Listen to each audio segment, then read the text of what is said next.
YouTube, it's Brian Phillips, the P-51 Cripes Almighty. We're gonna do second thoughts on this thing. It is a beautiful plane. You're gonna love it. If you haven't had one, it is good. You might wanna consider it. Buy one from the links. You'll help support Brian Phillips RC. This is, of course, our second thoughts. But on this plane, we've had it on a number of different occasions in a number of different trim liveries. So we'll go ahead and do it. Also, just wanted to point out, we do have thrust reverse set up, and we are now on the NX10, something we weren't last time we were on the NX8. This would have been previously bound and set up on the NX8. Friendly reminder, if you are rebinding to an NX10 from an NX8 or something like that, make sure you pay attention to your safe select designations. If you go into forward programming, you may have to turn that on. You don't have to reset anything except for whether or not it's just on. I believe that's carried through the forward programming setup. What we're gonna do is we're gonna just do a little quick back taxi and show you the absolute gorgeousness of this plane. Now, one thing that's super nice about thrust reverse, if you're out on a field where you are not allowed to be out on the flight field, this works really nice. Just remember your rudder works backward, and there you go. Okay? So thrust reverse is super nice for that. Woo-wee!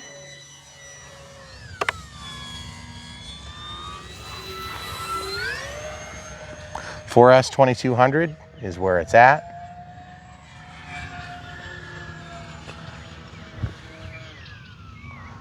Bring it down. One step forward, please. Okay, let's still turn it up here. Beautiful pivot. AS3X helping to lock that tail in again once we get it flipped around. Camera crew and I are gonna come out a few steps. A couple cool looking clouds out there. We're with the wind right now. We're gonna come back, a little bit of a crosswind, so we'll take the local route here, go around the trees. So what I was saying is just make sure you double check that safe is on if you need it. Full landing flaps. We're gonna bring this thing through the flight envelope for you here, right into the rotor of those trees. Look at the AS3X work. And then down nice and low for a beautiful pass into the takeoff flaps from the landing flaps. Oh, look at those beautiful scale lines. We're gonna do that again just so you can see the underside. It looks so dang good. And then bringing it down 2 steps back. Thank you. Full landing flaps here with the wind now. Look at that turbulence, guys.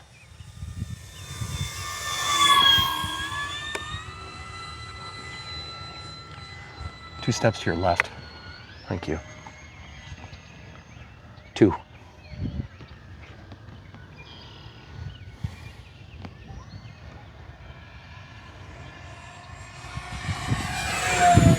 That's a 70% throttle. And look at the ups, folks. It's impossible to run out of ups on this thing. Full speed pass with the wind. It's gonna be crazy. Looks so sweet. Okay, 2 steps back. Thank you, right there. Now we're gonna try to get you guys a flight when the sun goes over the horizon, but just missing out on these beautiful sunsets is craziness. Into the full landing flaps as we go up into this crazy rotor. Lots of turbulence. It was calm. We've had variable conditions all day. And when I say variable, I mean very variable. Take off flaps now. Absolutely gorgeous. We're gonna go over the windsock and then we're gonna go up here and fly with our big brother in the background. You can see the commercial airliner out there because we're in flyover territory. We're assuming you guys are probably seeing this shortly after Joe Knoll. Jank it!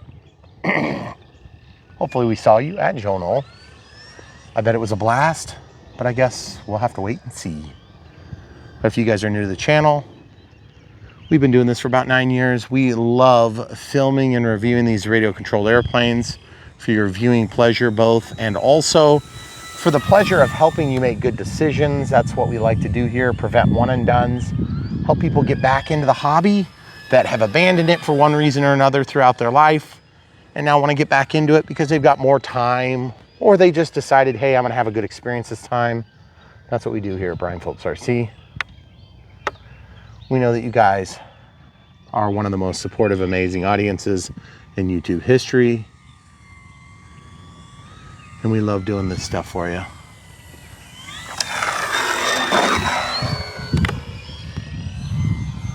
And yes, if you've never flown in a tight spot like where we fly, it is a different flight environment. The wide flight envelopes of a plane like this make a plane like this for us. If you don't have a wide flight envelope, you're gonna have a less satisfying flight experience. And you're not gonna have enough to get out of the hole when you make close calls. Okay, you're coming around. Camera crew, you good? I'm gonna go over the top of the garage and down. Okay. Which is a weird line for us. Oh, did you hear the bugs I hit? Holy cow. That's totally what that was. Good job. Killing bugs, one at a time. That was probably multiple at a time there, actually. Man, I did it again. Goodness gracious. 27,000 to go. Yeah, it's gonna be a buggy season. Look at that beautiful, beautiful view. Tom Cruise, eat your heart out. Folks, speaking of Tom Cruise, if you are a real full-scale pilot and you think you can fly radio controlled just because you're a real pilot, then you would probably in most cases be wrong, unless of course you knew how to fly radio controlled before you flew full scale. And that is a very common thing. And so of course you would fall into that strange category of having both skills. But if you're wanting to get into it because you're like, you know, I love flight, I've loved it, it's been a labor of love for most of my life, and I want to enjoy it in a new light. Up and over, down in the same spot. How do I do this radio controlled gig? Well, here's how you do it. You follow the channel by clicking the subscribe, the bell for notifications, and then choose all so that you're notified when we put out new content. And we're gonna help you get from not flying to flying. Hit us up, we'll tell you some beginner choices and we'll get you flying. That's not even full throttle, folks. That's 80% throttle there. And we love flying. We love making them look as real as we can within my skill set. Full landing flaps here now coming in. We were at takeoff on the way down. Okay, here we go. Dirty pass with the gear. Absolutely gorgeous, but I kind of blocked it with my angle. Okay, 14 steps forward. I'll go over by the bowl. Thank you. Right there. The wind is a lot stronger than I thought it was when we set off to do this second thought, so. And it's so weird because it's so smooth and greasy going with the wind. It's very unusual today. Normally, we don't ever want to land with the wind, but it's just so much smoother right now. So what I'm gonna do is I'm gonna go over the top of these trees here. Just barely over the top of them. I'm gonna ride the line, full landing flaps here. I'm gonna get in a final about 15% throttle. We're just gonna relax, let the plane slow down. We're gonna go down to this low sink point here. We're gonna bring it down right where we know we can get it in the hole. Oh yeah, you gotta make sure you can get it in the hole, folks. Whoa, whoa, whoa. And there it is, guys. Now, you're not gonna necessarily always get away with that. I got lucky on that one. Throttle cut is on, thrust reverse is off, takeoff flaps are deployed now. If you try to jank it onto the ground like that all the time, first of all, you're not always gonna get it. And second of all, the consequences are gonna be a lot higher. But when you do get it, it feels really good because that was greasy and we stopped right at our feet. That's the power of thrust reverse, folks. If you have a short takeoff, short landing area like this, let's say you're flying off of this, it's a 37-foot approach. It's a pretty big approach. Come back here, show the people. It's a pretty short approach.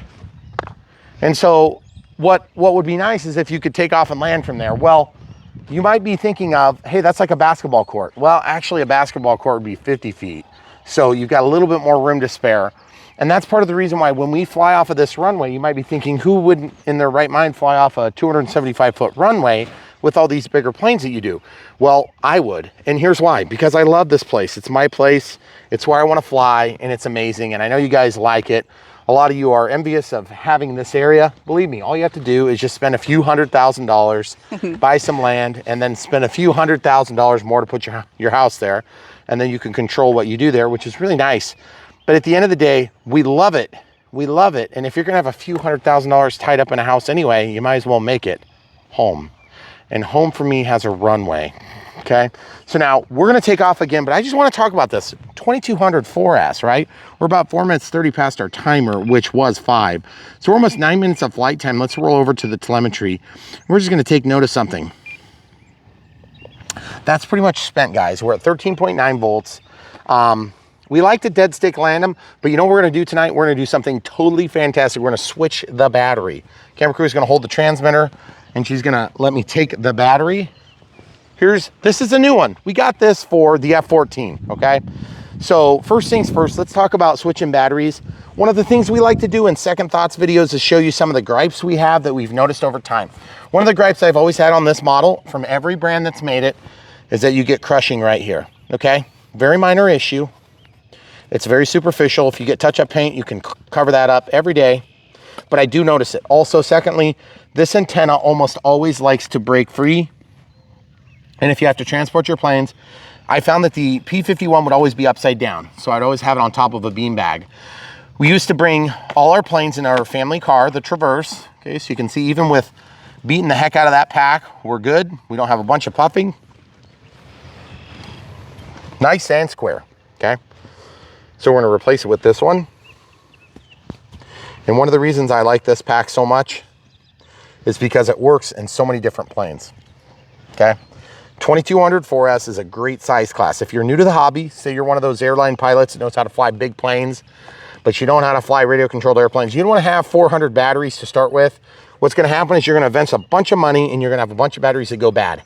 Unless, of course, you go ahead and buy Smart. Smart is expensive compared to some of the other choices, okay? Point blank. It is going to cost you roughly a third more than a dumb battery of considerably similar quality, okay? Now, why would you ever recommend a more expensive battery? Here's why. Because A and B. A, safety comes with charging and discharging discipline. And B, longevity, okay? You're gonna get the same wear and tear on this as you will on a non-safe battery in terms of the chemistry, but you're gonna have a balancing chip that's gonna keep this thing balanced while you're flying, so you can squeeze the life out of that battery because you don't have one cell that's off by 5% from the other two and thus drags down the pack into this low voltage warning, okay? So that's really important to understand. It's also gonna help you with safety because of the discharge. It's gonna be limited. There's more safety features that are built into the Smart circuits and the Smart ESCs, okay? They're gonna work in tandem to try to protect the battery from itself and the ESC from itself. Now, that's not to say that you're gonna ever have a problem. You can actually discharge this thing too fast still. Now let's talk on the other side, discharge and charge. That's when dangers come for airplanes and aircraft batteries, soft lipos like this, soft packs, meaning softer than a hard pack, okay? It's during charging and during flight when you're discharging. It's not gonna be usually during storage. That's not generally when you find problems with these. It can happen, but ask around. Anybody that's ever had an issue with the lipo has had an issue during charge or discharge, unless it was like those cell phones that people had issues with, and then I'm sure that was somewhere in the middle. But this is a different issue. What you wanna do is you wanna charge it as slow a rate as you can do to keep it, to meet your requirements for that flight. Now, there's gonna be times that I'll charge these things at darn near 12 amps. The max charge rate on this is 5C or 11 amps. Okay, so 11 amps, right? I almost never charge that fast. I usually charge at 2.2 amps on a 2200, so that's about 1C, okay? But I might discharge a little quicker than that. That's all okay because this is a 30C pack, okay? 30C. You can go up to a 100C pack in this generation of packs. This is a Gen 2. A Gen 1 would have a balance lead that sticks out too. So if you're thinking about buying some batteries as a new pilot that's just wanting to get into the hobby, just buy a couple of quality packs. These are gonna also auto discharge, meaning if you put it on the counter and you end up getting called away to do a flight, or you end up having great weather and you're a CFI, so you gotta go out and teach some poor kid how to take off and land, then basically you can leave that battery just sit there and it will automatically discharge itself. It will consume the battery by using up the voltage within itself, okay? There's a little Smart chip in there. Those are the three big ticket items. You want power on demand. You want as high punchy power as you can get, especially in aircraft. And you want reliability and you want some longevity, okay? So when I said A and B, I mean charge and discharge. And what was the other thing? The B was basically longevity. Yeah. So if you spend a little bit more on a pack, You're gonna get a little longer life cycle out of the same pack. Now, how do I know this is true? Because I am mean to my batteries all the time, A. And B, I have destroyed many a packs. Now, I have also destroyed these in crashes, so make no mistake, you destroy them in a crash, you're screwed anyway. So you are gonna spend a premium to crash your pack. However, you had a more fun time doing it, so it might be enjoyable. So secondly, I have had hundreds of batteries that have gone bad on me from competitive brands. Now, that's not to mean that they were the problem. I was probably 60% of the problem. Because they didn't auto discharge, I was required to do that. I never did that. I would charge them to full and leave them to store. That's terrible. It's the worst for the chemistry. It's the worst thing you can do for safety. It's all the bad things you're not supposed to do, okay? I did them all because we needed to film, and we needed to film right now.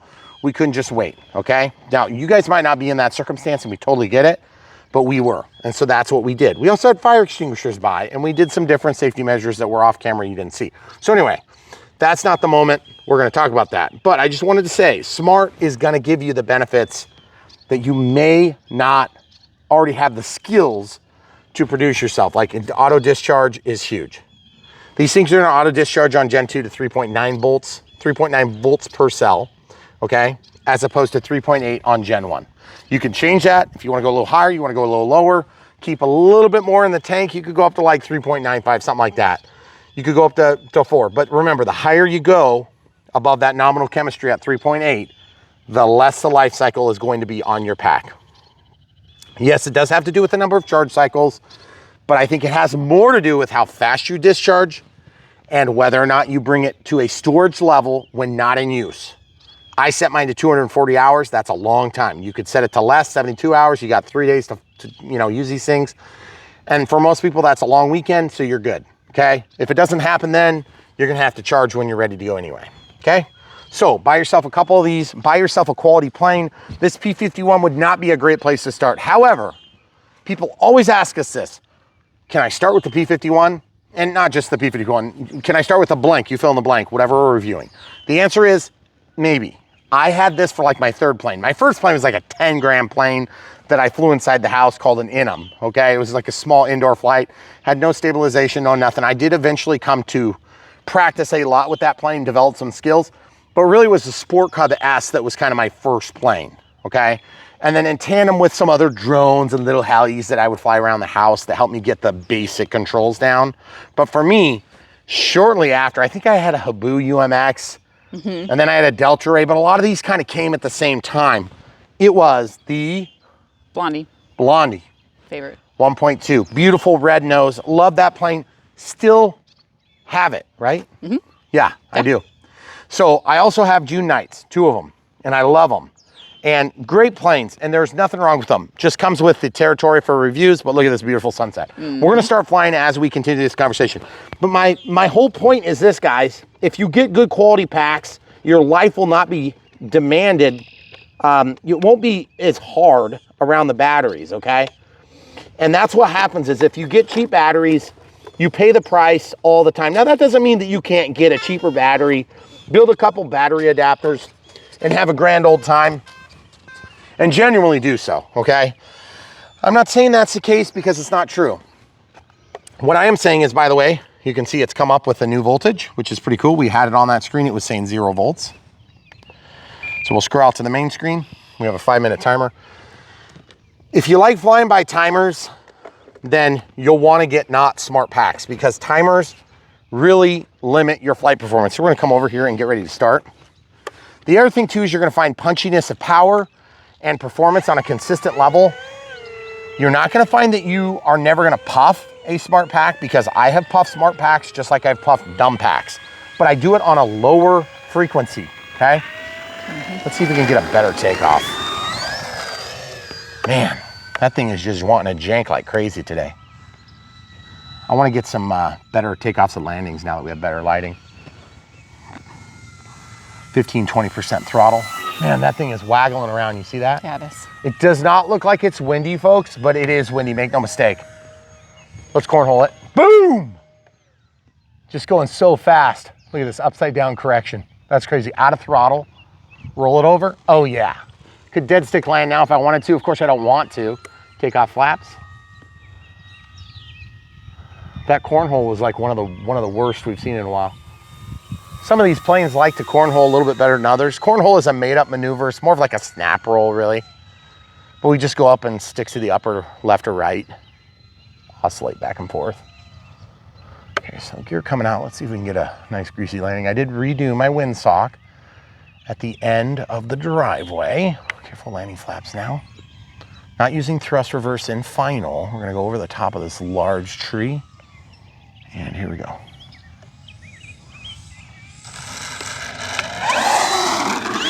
Whoa, that was crazy. Did you see that thing jank? Okay, so we're gonna pause for a second and get it flipped around.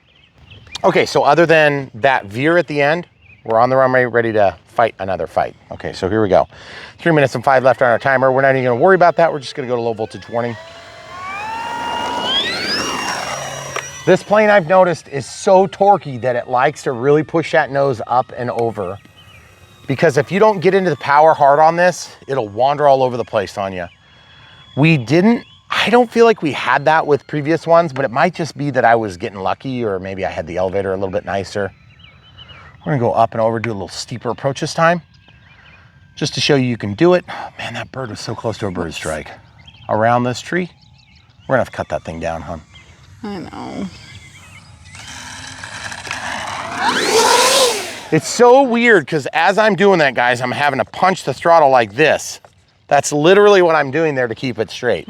It's very unnatural as a pilot to have to do that. So we're gonna thrust reverse back a little bit. We're gonna see if we can do a couple more landings, and we're gonna try one without thrust reverse. Normal flight. There we go, finally. Got it up on its own 2 feet. It's just so dang eager, and to be honest with you, probably what I need to do is I probably just need to slide the battery back in the battery tray about 1/2 inch so I can get the CG back just a hair. So this time of day, especially with the cloud cover in our background, you're gonna notice one glaring issue on this plane. What is it, camera crew? The silver disappears. Nope. No? Lack of lights. Oh. Lights are the difference between seeing and not seeing. Yep. See, beautiful on the mains, and then I janked it just because I didn't want to go chase it out in the grass. But just to be clear, it would have rolled out in the grass just fine. But here's the thing, thrust reverse opens up the window. That's a pretty long touchdown. Sure, you could come in and try to flare it. If you flare a warbird on landing that's a tail dragger, you're gonna make it look like crap, and it's probably gonna tip out and stall on you. So we're gonna pause and reset. All right, so what we're gonna do here is we're gonna do a no flap takeoff, something we hardly ever do, so we're just giving ourselves a little bit of space. All right, almost full up elevator. Relax it into the air. Fight that transitory point. Get the gear up. You'll notice I was at a bit of an angle. Now into the takeoff flaps finally. Boy, that thing does not like to take off with the no flaps.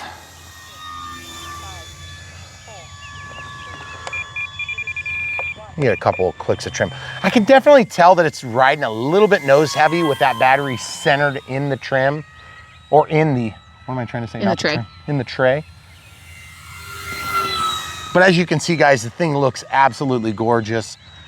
It is just a little bit too nose heavy, meaning I'd like to have just a hair more elevator authority on this plane for now.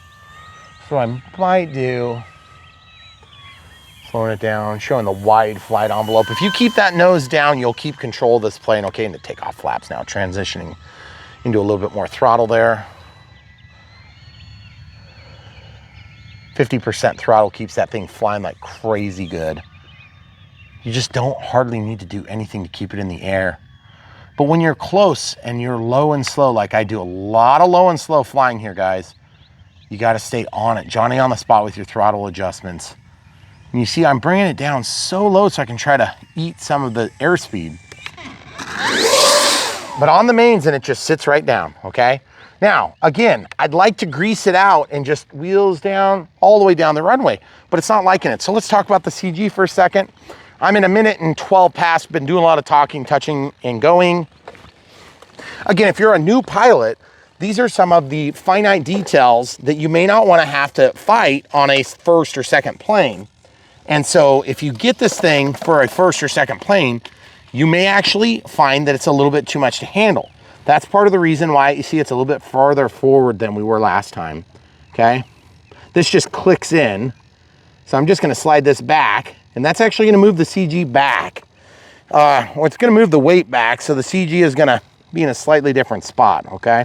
We didn't even mark the CG on this plane. That's so weird. Okay. We always do. So we'll do that and see how janky it gets. I bet it's gonna be crazy. When we first started flying, you may have remembered it was really windy, okay? It almost always calms down at sunset here in the Midwest. I can't speak for your area, but that's the way it works here. Okay, we're gonna thrust reverse back. We're gonna wait for this car to go by.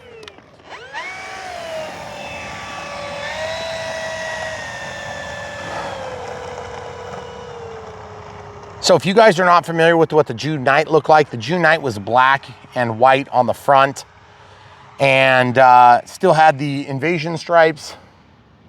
Okay, here we go. Okay, we're going back about 10 steps so we can catch this. That's fine right there. All right, throttle cuts off. Here we go. We're gonna slowly get into the throttle with it in forward. Takeoff flaps deployed, just trying to get it nice and greasy and flat. There we go.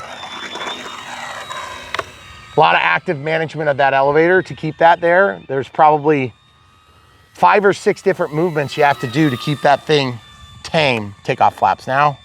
I was totally out. I don't know why I took them all the way off. I should have left them on. Takeoff flaps the whole time. Okay, going on the inside, you can stay right where you are. Okay.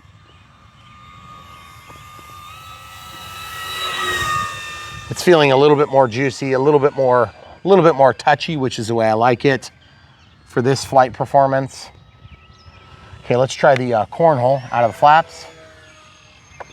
Oh yeah, it's still a little bit wonk on a low wing warbird. That's more of a performance body, but that's okay because I'm getting a little bit more awake on my elevator. Okay, landing flaps here. Nice and slow performance.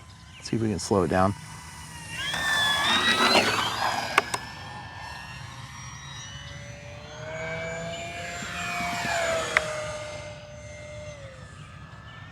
Okay, here we go. You hear that? Mm-hmm. That sounded like a decal. Mm-hmm. Wonder which one's coming loose. Oh yeah, I can definitely hear something. Yep. Let's do a low pass. And let's see if we can see what's going on. This thing has such a wide flight envelope, we can actually do this with this plane. Okay, just checking the decals. Lots of rudder to keep that thing going flat so we can look at it. So back to the pilot that wants to learn to fly, don't get the P-51. I mean, it's a fun plane and you're gonna want it as your 3rd or 4th plane probably, and that's probably gonna be well within most people's capability. But I would get into an Aero Scout or like an Apprentice 1.5 if you can afford the space. The 1.2 is amazing too. It used to be called a Mini, but now it's just called the 1.2. Okay, let's try the roll. Oh yeah, I had to kick it. Kick a little bit of throttle, get some wind over that air surface. Over the control surface rather. So folks, if you're brand new to the hobby and you're not a pilot, same thing applies to you and you're like, wait, hold on. So you're saying I have the same chance at success as a full-scale pilot? Yeah, pretty much. Because the skills that a full-scale pilot possesses are not going to fly a radio-controlled airplane. In fact, I've known a few different full-scale pilots. That's a low voltage warning. Huh, weird. Did you hear it? I did. Why are we not getting warnings on the radio? Let's relax and just let it fly. What was I saying there, camera crew?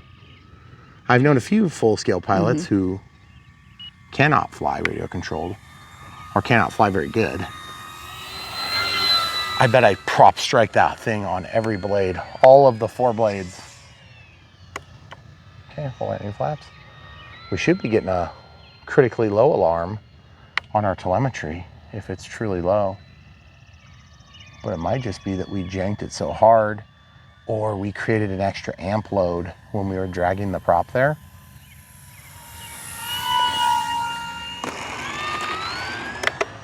Oh, I almost hit that new one. Did you see how close that was? Holy crap. Are you going up? Guys, that's on an almost dead battery.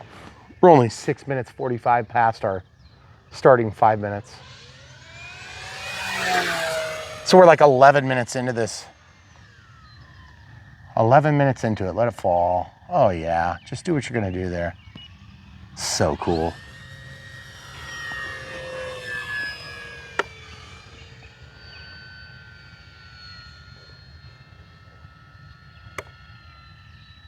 So like I said, if you're a brand new pilot and you're wanting to start with this, we like to prevent one and done on this channel, which basically means we're gonna try to help people not crash their brand new planes. Okay, so let's go evaluate. By the way, did you see the lightning? The lighting? Yeah. That was so cool. I hope we got that. I hope it did. There was a lightning right in the behind you. background. Okay, so I hear some buzzing, and I remember on this particular model, oh yeah. I hit all the props. Oh, that is so embarrassing. But yet, look at that. Still flying just fine.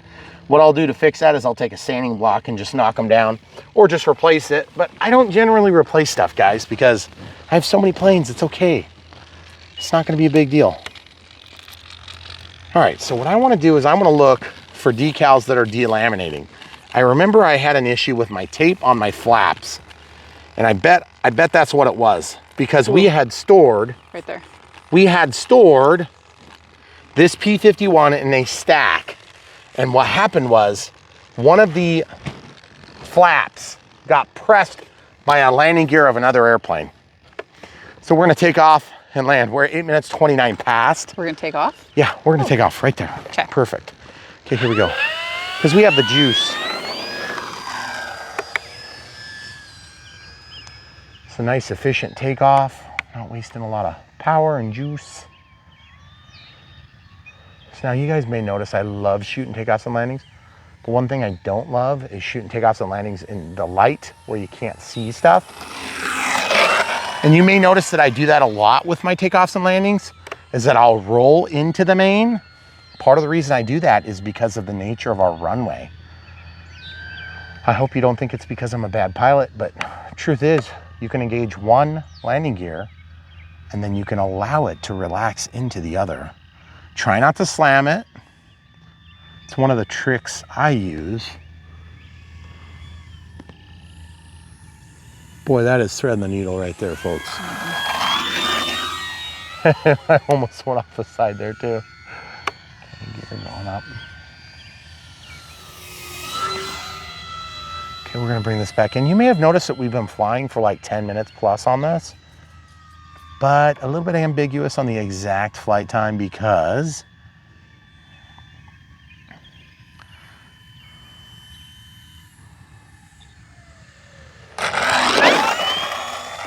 you know why? Why? Because I was talking while Oh, I was and on the ground. we stopped, yeah, move the battery back. Want you guys to see the landing gear. Thanks. You guys hear that pulse? That is a critically low alarm, okay? Okay. So the smart ESC is working in tandem with the smart battery and the smart motor. Okay, full landing flaps. And then thrust reverse.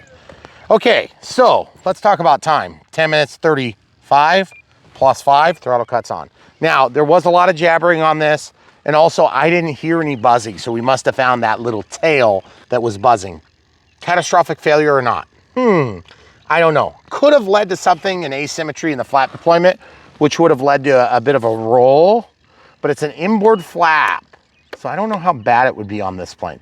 Some planes would be more aggressive, but I have had a flap actually break free on me on a P-51, and I think I saved it. It's been a long time though, so I shouldn't say that. Anyway, the solution on this plane is probably gonna be to put a bigger piece of tape on or to take and cut it off.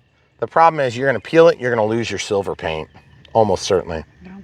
So that's one of the bummers about this type of paint job. Now also, we got ours on early demo because we were reviewing it early, and so it had many, many flights on it before we even saw it. That's not usual for us. Sometimes we have brand new in box, and sometimes we have like prototype units that were used for testing. And the way you can tell is when they come in white boxes, or if we get like this one's number 11. So they must have had a number of different samples that they got from China, and then quality assurance went through and flew them and crashed them and did all the stuff they need to do to them. This just happened to be number 11. So they must record their results on there and then set up their test. But you can see how this tape is right there. You see you got a little bit of a delamination there. The other thing you can do is you can actually cut this, and then you can hinge that with a more proper plastic hinge. And you're like, well, if you do a hinge there, you're gonna be doing the hinge on the bottom, it's gonna be ugly. Well, you can actually cut it in at an angle. So let's, flaps totally retracted, you would cut this one in at that angle, and you would cut this one in at that angle. And then what would happen is you would actually have a bite like this instead of a bite that's straight, okay? And that allows you to put just a regular hinge in there. Finger hinges are something I'd use a lot on models, but it doesn't always work great on flaps because you have to have them right at the bottom.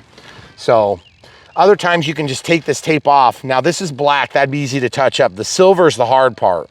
So you'd probably take an X-Acto knife and try to cut along there, and then just cut this whole piece off, and then cut along here, and then you would just put a little bit thicker, wider piece of tape, and you'd be fine. So, except our delamination's on the inside. So it kind of sucks. So if you do have to match a color, another trick that people have been saying for years is to go to like Home Depot or Lowe's or whatever. We have Menards around here, and just take the plane and see if they can actually match like one of the parts, like take a tail feather off, or just bring the whole plane and impress everybody at the store. But on silvers, I found that silver is incredibly hard to match. I don't know why. You think it would be easy, but every time I touch up silver, you can see from a mile away. So it just kind of depends on your touchiness on that stuff. But in closing, second thoughts for this P-51, it is an amazing plane. It's one of my favorite planes to fly. I can fly it no matter how many times I've flown it. It's always been a great experience. And the thing is, with thrust reverse and all the bells and whistles that are coming in these planes out of the box, you just almost can't lose. They are so good. But that doesn't mean that they fly themselves, even though they kind of do with safe. They'll keep the plane level, but they don't fly themselves. Landings are still tricky. Dealing with the P factor where it wants to jank off or kick the nose, kick the nose up and pull the prop into the ground. That is not something that safe is gonna solve, okay? The other thing too is you'll notice that I'm always doing this on pavement. I'm not doing it in grass. Our grass is not super smooth. Look at this, guys. Yeah. You can't always see it like this, but right now in spring, you can really see the difference. We've been working to try to get that taken care of, and it's just taking literal years. And anybody who's built a property understands what we're talking about. But at the end of the day, we try to show these planes in a light that's gonna be fair to the plane, its performance expectations, and then you guys can also see what our performance expectations are for a given airplane. And then we also wanna test them in a way that's consistent so you can make up your mind. Like, we're not gonna test this one in 50-mile-an-hour wind and then test a competitive brand in dead calm. We're gonna try to get dead calm for every plane we do, and then we don't always accomplish that, unfortunately. Because dead calm is the best way to see each plane in its native habitat for comparison reasons. So that's one of the things we try to do here on Brian Phillips RC, and we know that you guys appreciate a lot of these things, and you probably don't say it all the time, but a lot of you guys actually do say a lot of the stuff all the time. But really, we appreciate you being there. We appreciate you buying the stuff from the links. It helps more than you realize, okay? So Patreon, thanks for being supporters on a monthly basis. But really, even you Patreons, the best way you can support us is buy stuff from the links. Okay, that's actually better financial support than Patreon, unless of course you're supporting us with like hundreds of dollars a month, and then in which case that's pretty awesome.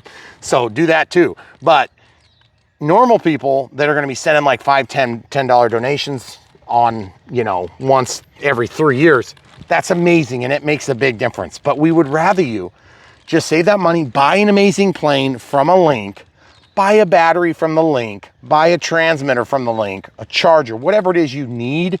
Maybe it's not the plane you love. Maybe you've already got this plane, which my guess is you probably do, because a lot of people have. It's a very popular plane and very good. By the way, if you have the June night, Okay, Horizon doesn't want us to probably say stuff like this. I'm gonna say it because I'm that guy, okay? If you already have the June 9, you're not missing that much on this, especially if you have the Gen 2 or the Revision 2, whatever you wanna call that, the version 2, the one that has thrust reverse. Now, the initial one that had a 631, I think they released one and it had a 631 in it. Or excuse me, it had a 637. No, wait, what did it have? I'm sorry, I'm forgetting. Is it the old version? It was an AR 637, right? Yeah, I think that's what it was. No, the 637 is new. The 636, that's what I'm trying to remember. The 636, the AR 636. Nowadays, with the 631, we're getting all the smart features, the thrust reverse with the AV and ESCs. I think on the initial June night release, we may not have had thrust reverse. And I'm thinking it's possible that they've updated all the older ones now. But here's the thing. That's one of the big things you'd be missing is thrust reverse. So you can stop it right there. You know, we're bringing it in and it's flying and it's wanting to carry and carry and carry. And you could stop it like from here to here, you can stop. That's like a 10-foot cut, okay? So you can stop that plane on its, you know, right where you are, which is kind of nice. You don't have to chase planes. And also you can back it out on the tarmac, or you can go out to the edge and then back up from the edge and get lined up. So it's really handy to have thrust reverse. But like I said, you know, Horizon may not want us to say this, but I'm gonna tell you, if you got the June 9, you have the same experience, okay? If you must have this livery, cool, get it, okay? But it's not that much different, guys, okay? And that's what we do here on Brian Phillips RCs. We try to give you good advice so you can take, you know, actionable advice. Like, do I really need that if I have the June 9? Like, honestly, I would say probably not. I would say buy another amazing plane. There's so many good ones out there. So if you've never had the T-28 1.2, amazing. And this is from the guy that's got the Carbon Z, the 1400 millimeter FMS, the 1.2 from Horizon, the 1.1 from Arrows, the 980 from FMS, the 400 millimeter from Ishin. I mean, we've flown all sorts of size classes of that plane, and I really actually like pretty much all of them. But my favorite is still the 2. 1.2, close second, okay? No, not 1.4. 1.4 is probably a close third. And yes, it's got striking big size, and yes, you can get thrust reverse on it. But boy, it's just not as well refined as the E-flite ones. Here's why. It's a little bit heavier. It's got a more detailed cockpit, which is unnecessary, and you don't really notice in flight. But what you do notice is you notice the weight.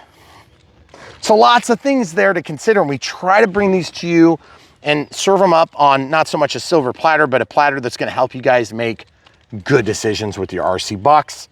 And then as a new pilot, what you can actually handle, okay? Because we're not trying to talk you down, you know, from your new pilot high. We're not trying to talk down to you like we're better than you. We are definitely, I'm just an average pilot at best, okay? And thirdly, if you're a real pilot and you're trying to get back into it, or you're getting into it and you just don't know where to start, you do the same thing that any other beginner pilot would do, okay? You swallow your pride. You get yourself an Aero Scout, you get yourself something simple, a high wing trainer, and you fly it and you think, holy crap, that's a lot harder than I realized it would be. And then after a few months of flying, you get to where you've got enough to get your feet under you, then safe helps you to fly a few planes like this that you ordinarily wouldn't be able to handle, okay? Same thing for returning pilots. You probably don't need safe, but safe takes the edge off. These are foam planes, they're a lot easier to fly than you realize. They're a lot easier than you remember, okay? So if you get one, you'll be surprised with safe. You're gonna be like, what the heck is happening when I let go, it levels, instead of crashing like I remember, okay? That's what we're here to help you with, okay? So you're at the right place. I'm Brian Phillips RC. NX10 has been amazing.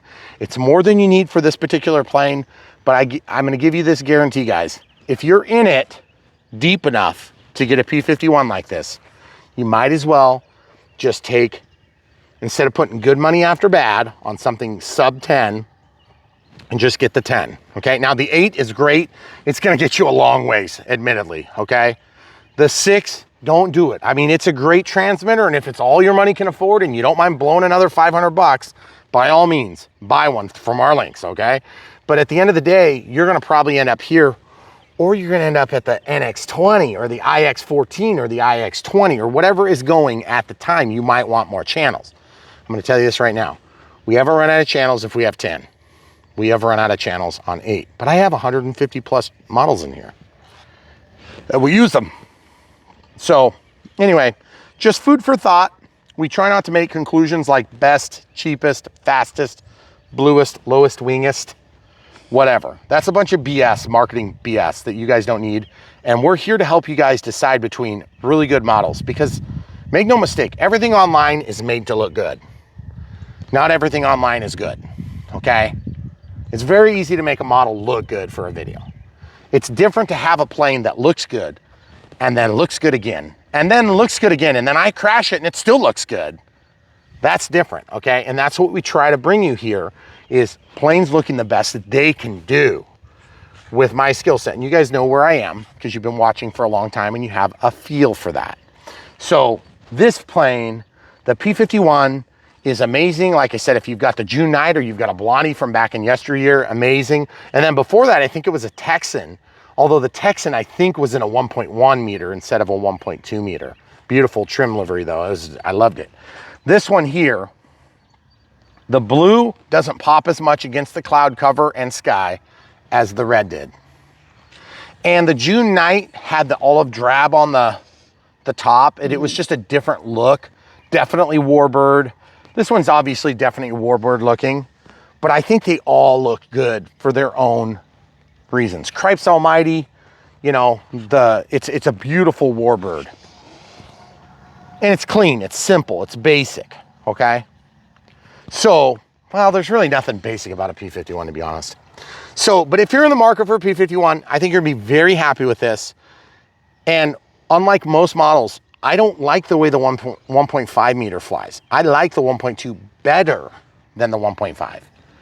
That is highly unusual, probably a bit controversial, and that's fine, because that's a subjective call on my part. I'm not saying the 1.5 is bad. I'm saying that it was one of the very first smart releases from Horizon, okay? In this style warbird class, okay? So the technology that's in it, I just don't think they got it as refined as we get in some of the later releases, okay? Also, it is squirrely as all get out. Once you get down the runway, okay, so the cat just attacked something in the background. It was hilarious. Jumped like 4 feet in the air, attacking some squirrel or something. It was really funny. So I got distracted, guys. Speaking of squirrels, I've gone on longer than I meant to. This is the second thoughts. You guys are used to second thoughts being a little bit drony. I apologize in advance for that. If you don't like that, just stop the video when we start droning, and we'll still be friends, I promise. But we really appreciate you guys being with us. We appreciate you guys being part of our lives. We try our best to stay connected, but it is harder as the channel has grown to stay connected with everybody the way that we once were, but we still care about you guys. And if you don't hear from us as much, it's not because we don't like you or we're upset with you. It's just really hard to keep up. So that leads me to my last point, and that is, if you want to stay connected a little bit closer, a little easier, Patreon is the easiest way to do it. Now, we don't list that as a benefit because then you'd have to pay VAT if you're overseas, okay? So we just don't list it. It's just, it is what it is. You probably will have better access to us at the end of the day. But the comments, we still try our best to get to the comments 4, 5, 6, 7 times a day. And I actually meant to say a week. 4, 5, 6, 7 times a week. Get them. Thank you.